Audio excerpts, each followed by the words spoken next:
Okay साथीहरू, फेरि पनि हजुरलाई स्वागत छ यस च्यानलमा। आजको यस भिडियोमा म हजुरलाई एउटा यस्तो सिक्रेटको बारेमा बताउने छु जसबाट चाहिँ हजुरले आफ्नो यो वाइफाईलाई चाहिँ सुरक्षित राख्न सक्नुहुन्छ।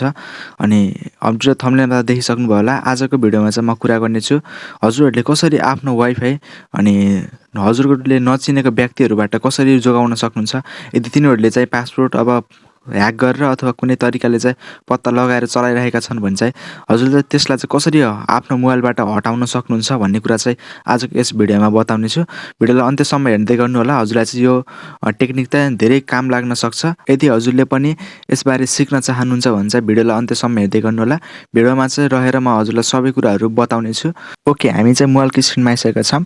आज चाहिँ म विशेष गरी हजुरलाई हजुरको घरमा यदि वर्ल्डलिङ्कको वाइफाई छ भने चाहिँ वर्ल्डलिङ्कको वाइफाईबाट चाहिँ कसरी यो एपबाट चाहिँ हजुरले कसरी हटाउन सक्नुहुन्छ भन्ने बारे चाहिँ म बताउने छु है त। सबैभन्दा सुरुमा चाहिँ हजुरले यो एपलाई चाहिँ इन्स्टल गर्नुपर्ने हुन्छ। यसको चाहिँ सबै एपमा कसरी रजिस्टर गर्ने अनि कसरी पासवर्डहरू चेन्ज गर्ने सबै कुरा चाहिँ म बताइसकेको थिएँ पहिला पनि।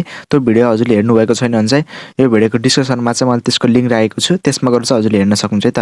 र चाहिँ अब यो भिडियोमा चाहिँ म हजुरलाई चाहिँ यसबाट चाहिँ हजुरले कसरी अरूको मोबाइलको आइपी चाहिँ ब्लक गर्न सक्नुहुन्छ त्यो कुरा चाहिँ म बताउने छु है त। सबैभन्दा सुरुमा चाहिँ यसलाई ओपन गर्नु होला। यदि हजुरले चाहिँ यसमा रजिस्टरहरू केही पनि गर्नुभएको छैन भने चाहिँ यो भिडियोको डिस्क्रिप्सनमा चाहिँ एउटा लिङ्क छ, त्यसलाई हेरेर चाहिँ रजिस्टरहरू गर्न सक्नुहुन्छ है त। त्यसपछि चाहिँ हजुरले यहाँ देख्न सक्नुहुन्छ राउटरमा चाहिँ एकपल्ट क्लिक गर्नु होला। राउटरमा क्लिक गरिसकेपछि अलि यहाँ तल गएपछि हजुरले देख्न सक्नुहुन्छ कनेक्ट डिभाइस भनेर, यसमा चाहिँ हजुरले एकपल्ट क्लिक गर्नु होला है त। यसमा क्लिक गरिसकेपछि चाहिँ हजुरको वाइफाईमा चाहिँ कतिजना कनेक्ट छन्, कति डिभाइसहरू कनेक्ट छन् भन्ने चाहिँ यहाँ सबै कुराहरू चाहिँ हजुरलाई बताइदिनेछ। ओके, मेरो चाहिँ लोडिङ ल्याइरहेको छ, देख्न सक्नुहुन्छ मेरो चाहिँ यहाँ आइसकेको छ है त। मेरो वाइफाईमा चाहिँ कति डिभाइसहरू कनेक्ट छ यहाँ देखाइसकेको छ है त।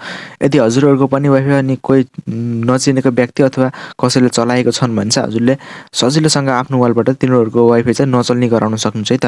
देख्न सक्नुहुन्छ सबैभन्दा सुरुमा चाहिँ हजुरले यहाँ कतिजना डिभाइसहरू कनेक्ट छ भनेर हजुरको वाइफाई कसरी चेक गर्न सक्नुहुन्छ। र चाहिँ हजुरले अब कुन मोबाइल हो त्यसको चाहिँ अब हजुरले चाहिँ जुन मोबाइल हो त्यसको आइपी चाहिँ यहाँ ब्लक गर्नुपर्ने हुन्छ। त्यसको लागि चाहिँ जस्तो मानौँ अहिलेको लागि चाहिँ मेरो यो स्यामसङको ग्यालेक्सी भन्ने एउटा मोबाइल छ, यसलाई चाहिँ म हजुरलाई चाहिँ ब्लक गरेर देखाउँछु है त। यसलाई ब्लक गर्नको लागि चाहिँ यसलाई नचल्ने गराउनको लागि यसमा एकपल्ट क्लिक गर्नु होला। क्लिक गरिसकेपछि हजुरले यहाँ राइटमा चाहिँ क्लिक गरिदिनु होला है त।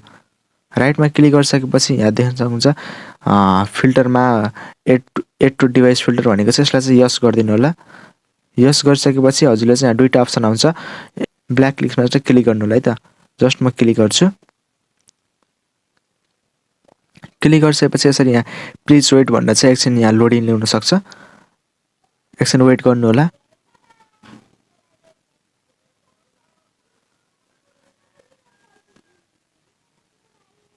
ओके, मेरो चाहिँ यहाँ भइसकेको छ है त। यस्तो आउँछ, यस्तो आएपछि चाहिँ एकछिन चाहिँ वाइफाई नचल्न सक्छ हजुरको। एकछिन नचलिसकेपछि फेरि चाहिँ वाइफाई फेरि कनेक्ट भइहाल्छ।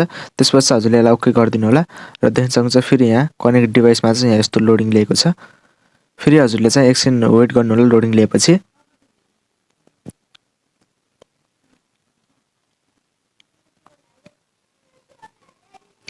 देख्न सक्नुहुन्छ मेरो चाहिँ यहाँबाट चाहिँ हटिसकेको छ है त त्यो वाइफाई। अब चाहिँ हजुरले त्यो वाइफाई चाहिँ अब फेरि बाइचान्स अब कुनै कारणवश चाहिँ हजुरले चल्ने गराउनु पऱ्यो भने चाहिँ हजुरले त्यसको लागि चाहिँ फेरि यहाँ एकपल्ट ब्याक गर्नु होला। त्यसपछि यहाँ देख्न सक्नुहुन्छ डिभाइस फिल्टरिङ भनेको छ, यसमा चाहिँ हजुरले एकपल्ट क्लिक गरिदिनु होला। र क्लिक गरिसकेपछि चाहिँ हजुरले त्यो हटाएको वाइफाईको यहाँ म्याक एड्रेस चाहिँ यहाँ देखाएको हुन्छ है त। यसलाई चाहिँ हजुरले अब एकपल्ट क्लिक गर्नु होला। र क्लिक गरेपछि यहाँबाट डिलिट गरेर चाहिँ त्यसलाई हटाउन सक्नुहुन्छ सजिलो तरिकाले। जस्ट म डिलिट गरिदिएँ अहिलेको लागि। डिलिट गरेर चाहिँ हजुरले यहाँ चाहिँ क्लिक गर्नु होला है त। यसमा क्लिक गरिसकेपछि हजुरको त्यो नचल्ने गराइदिनु भएको थियो, त्यसपछि चाहिँ फेरि यो यहाँबाट चाहिँ चल्ने हुन्छ है त। यसरी चाहिँ हजुरले सजिलोसँग चाहिँ आफ्नो वाइफाईलाई चाहिँ सुरक्षित राख्न सक्नु नि त। हुन्छ साथीहरू, आजको लागि यति नै। भिडियो मन पऱ्यो भने लाइक गरिदिनु होला। कस्तो केही क्वेसनहरू छ भने कमेन्टमा सोध्न सक्नुहुन्छ। र च्यानलमा नयाँ हुन्छ भने च्यानललाई सब्सक्राइब गर्नु होला। यस्तै टिप्स अनि ट्रिकहरू भिडियोहरू चाहिँ म यो च्यानलमा चाहिँ ल्याइराख्छु, त्यसको लागि चाहिँ हजुरले च्यानललाई सब्सक्राइब गर्नु होला है त। हुन्छ साथीहरू, धन्यवाद।